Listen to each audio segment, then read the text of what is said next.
বহুল প্রতীক্ষিত যকসু নির্বাচন অনুষ্ঠিত হয়েছে গতকাল। এখন পর্যন্ত এই নির্বাচনের যে ভোট গণনা, সেই ভোট গণনা কিন্তু চলছে। আপনারা জানেন যে এই নির্বাচনকে কেন্দ্র করে অনেক জল্পনা কল্পনা হয়েছিল। অবশেষে গতকাল আমরা দেখেছি ৯টা থেকে ৩টা পর্যন্ত লাগাতার ভোট গ্রহণ শুরু হয়েছিল এবং শেষ হয়েছে ৩টা পরে।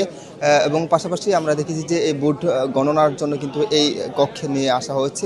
ভোট গণনার জন্য প্রথম দিকে আমরা দেখেছি যে যান্ত্রিক ত্রুটির জন্য ভোট স্থগিত করা হয়েছে। সকাল থেকে নাগাতার ভোট গণনা শুরু হয়েছে, কিন্তু এখন পর্যন্ত 14টি কেন্দ্রের ভোট গণনা শেষ করে যে ফলাফল এসেছে, সেই ফলাফল অনুযায়ী আমরা বলতে পারি যে ছাত্র দল সমর্থিত যে প্যানেল আছে, ছাত্রদল সমর্থিত প্যানেলের ভিপি প্রার্থী রাকিব এখন পর্যন্ত এগিয়ে আছে 249টি ভোটে।